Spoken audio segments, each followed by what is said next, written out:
We are back on the bullet train. We're leaving Vienna, Austria, and we're heading to Prague, Czech Republic. The train station was remodeled to be modern on the inside and original on the outside. The next morning, we took a 15-minute walk from the hotel to meet up for a walking tour. This is Prague Castle, and it is the largest castle complex in the world. This area spans nearly 70,000 square feet, or approximately 18 acres. The heart of the complex is the St. Vitus Cathedral. It is the burial place of the Bohemian kings and home of the Czech crown jewels. The area was founded in 880, and it serves as the official office of the president. Guards are typically always patrolling the area. And just before we left, we got to view this amazing lookout point. As we make our way to the next point of interest, we stop at the candy shop. Definitely could not pronounce any of the candy as it was in their language. We made our way to this square that I wanted to come back and visit, so I marked it on the map. By now it was time for lunch, so we stopped into a restaurant. This is a medieval restaurant called Uglobiso. We had beef and dumplings and schnitzel and potato. As we make it to the next point of interest, notice we're continuously walking downhill. We're going to have to walk all the way back up. As you can see, this area is very popular for tourists. Our guide will tell you all about it. What we have here, this is the John Lennon Wall. Fun fact about John Lennon, unlike Beethoven, who this tree once knew, yeah, that sycamore tree was old enough to have known Beethoven. Beethoven was a guest of the Maltese. But unlike Beethoven, John Lennon never came here. Now we're going to go ahead and continue on down to the water. We are now at the main river that runs through the Czech Republic and is called the Vltava.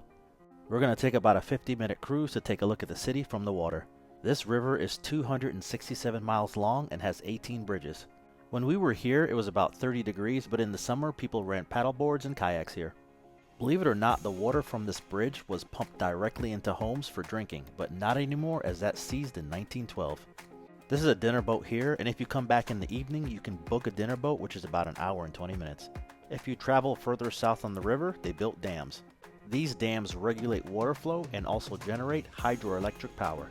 The most famous bridge in Prague, the St. Charles Bridge. This stone arch bridge dates back to the 15th century. With that being said, this is the oldest bridge in Prague. This bridge connects the old town to the right and the lesser town to the left. As we walk through this area, you'll see how it looks a little bit different than the other side. I was keeping track, and at this point we did just over 5 miles. We have to go a little bit further and of course take the trek back. We are now on the main luxury shopping street in Prague called Periska. Stores like Louis Vuitton, Gucci, Chanel, Dior, Burberry, Saint Laurent and more can all be found here. This is also a hub for carriage rides, buggy rides, or convertible top rides around the city.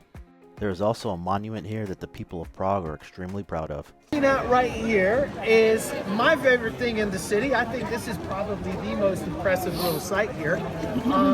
This is among the oldest timepieces in the world.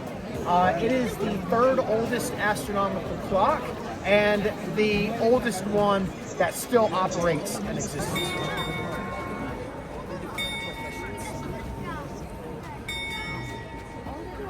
If you are homeless and on the street, the police do encourage you to move away from tourist areas, and that's what these two police officers just did. The tour was great, and on our way back to the hotel, we decided to find a place to have dinner. We did stay in the area a little bit longer because we wanted to see the city after dark. Our guide that we spent the day with has lived in Prague for 20 years, and he's been a tour guide for just as long. He was born and raised in America, but he visited Prague and fell in love with the city. And as usual, I'd like to thank you guys for making it to the end of the video.